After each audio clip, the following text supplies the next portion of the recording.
Bonjour, voici Katia Keller. Aujourd'hui, je ne vais pas parler de l'oreille absolue. En fait, aujourd'hui, dans cette vidéo, je veux parler de l'audition, de l'ouïe. Hein.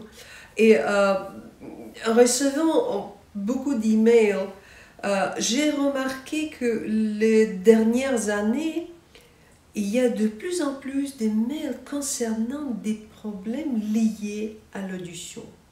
La perte d'audition, les problématiques spécifiques, est-ce que je peux développer l'oreille musicale si j'ai une audition abaissée, etc.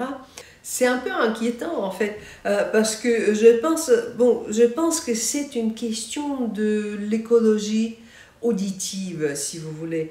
C'est une pollution sonore qui est là dans notre vie. On n'en parle pas beaucoup, un petit peu dans les villes, mais en fait, c'est à peu près partout.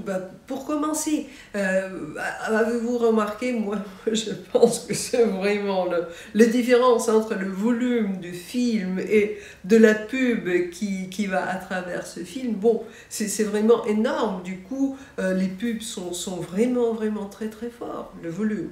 Ou les concerts, quand on va au concert, avant c'était que les concerts de la musique rock, maintenant c'est n'importe quel concert, aussi de la musique classique, les volumes augmentent, c'est dramatique en fait.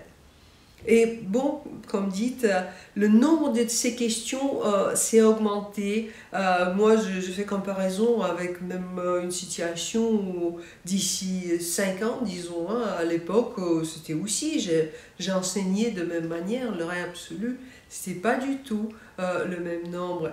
Et donc, en fait, j'ai même décidé de préparer une formation liée à ces questions d'audition, de comment se protéger, comment améliorer, comment faire le mieux avec ce qu'on a, les conditions de l'extérieur et notre audition, notre propre audition. Mais aujourd'hui, je veux vous donner quelques conseils simples et pratiques que vous pourrez adapter si vous expérimentez des gènes liés à l'audition. Peut-être c'est l'audition qui s'abaisse. C'est pas forcément, ça peut être lié à l'âge qui avance, ça peut être lié à des maladies. Il y a un tas de problématiques qui arrivent après des maladies. Parfois, on ne remarque même pas ce genre de maladie, hein. Les otites, les bouchons de cire, etc. Donc, tout d'abord, c'est les questions d'environnement, du milieu. Faites attention. Le froid ne fait pas bien à l'oreille. Les endroits très bruyants, là où vous êtes exposé à des bruits forts, ne font pas bien à l'oreille. Si vous avez des gènes au niveau de l'oreille physique, bon, consultez votre médecin. Parlez à votre médecin. Qu'est-ce que c'est? Pourquoi? Peut-être il y a une nécessité de quelques traitements, je ne sais pas. Mais il faut faire attention à son oreille physique, hein, et pour le corps en général, parce que l'oreille, comme le sens cognitif, c'est une chose qui est aussi influençable, par exemple, par la bouffe. Parce que vous mangez, parce que vous consommez. L'alcool, le café, les matières grasses saturées, tout ce genre de choses, c'est pas très bien pour l'oreille, comme pour les autres sens. Pourtant, les minéraux, les aliments, les micro-éléments, les vitamines sont très bonnes. Donc peut-être c'est le temps d'ajuster un petit peu votre régime, votre bouffe, votre consommation. Il y a une chose simple, ne surfatiguez pas votre oreille. Il y a des bruits partout. En fait, même si vous êtes au milieu d'une forêt en France, vous entendez quand même, vous écoutez, et si vous faites attention, vous allez entendre un bourdonnement éloigné peut-être d'une autoroute qui se trouve quelques kilomètres d'ici là. Donc, ne surfatiguez pas votre oreille. quand vous êtes chez vous, bon, minimisez les bruits de fond. N'allumez pas la radio ou la télé, sauf si vous voulez écouter exprès. Vous voulez écouter quelque chose, faites-le exprès. Mais n'exposez pas votre oreille au bruit du fond d'une télé qui parle. C'est le bruit pour l'oreille, c'est le bruit pour le cerveau. Et là, je viens à la deuxième partie importante. En fait, si vous voulez que l'oreille physique fonctionne bien, bon, il faut entraîner son écoute, il faut entraîner ses fonctions cognitives. Et bon, c'est comme en musique, mais c'est partout.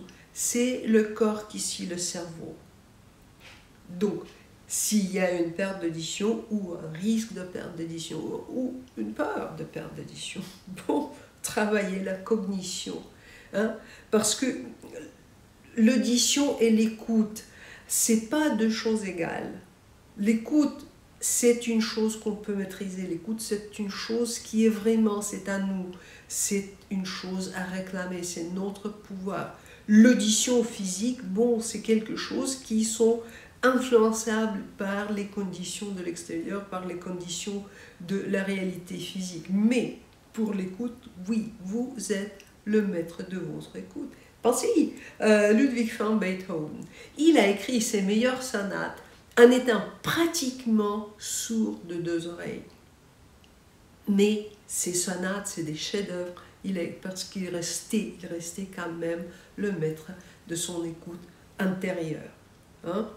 Donc, à travailler l'agilité de l'oreille, l'agilité, l'aiguisement de la perception auditive, la maîtrise de concentration, la maîtrise de...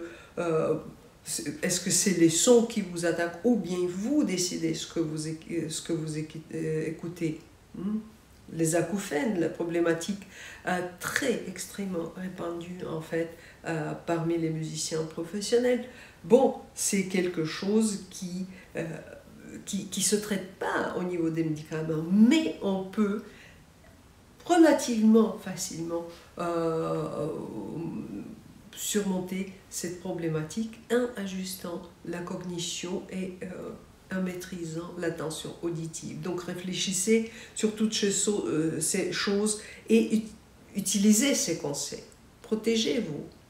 Si vous êtes les conditions de votre vie, que vous êtes exposé à des volumes augmentés des sons, des bruits, même les répétitions d'orchestre, hein, vous jouez ou vous jouez dans un groupe ou vous chantez dans un ensemble, bon, pensez à protéger vos oreilles.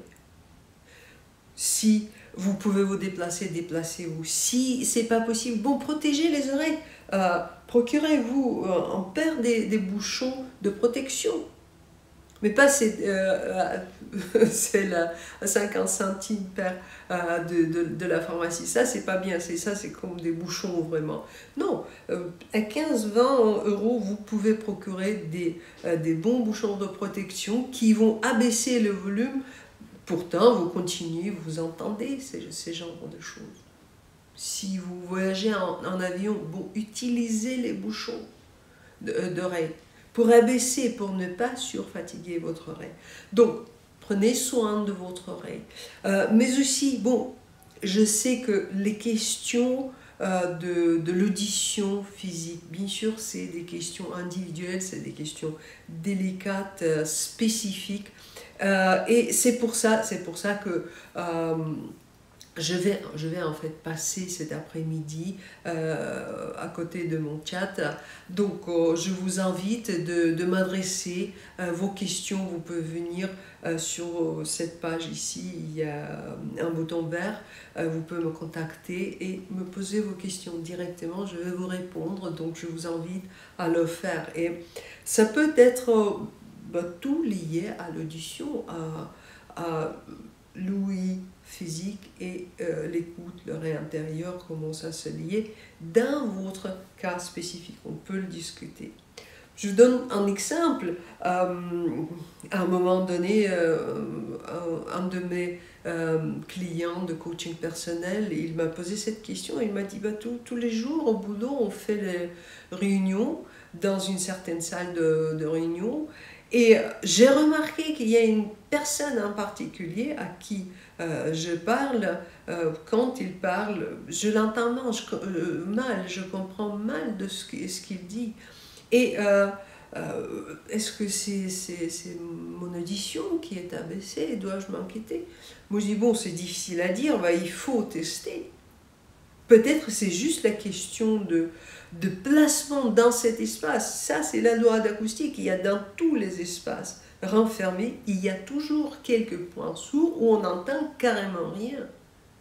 Ou bien c'est quelque chose de spécifique lié à cette personne-là. Bon, en ce cas, on peut, par exemple, pour mieux comprendre ce que la personne dit, de suivre visuellement, de regarder les mouvements des lèvres de cette personne.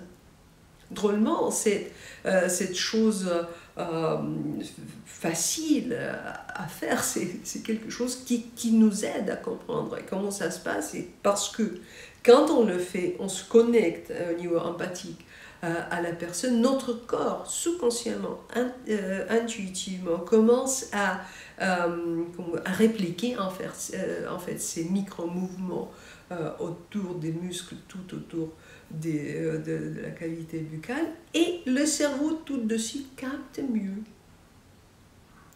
Donc, bien sûr, ça pouvait être le cas d'abaissement d'audition physique. Bon, en ce cas, il faut tester et il faut chercher un soin. Donc, il y a tout genre de questions. Si vous en avez quelques-unes, bienvenue, vous pouvez venir, je serai là pour vous répondre et je vous dis à bientôt. Donc.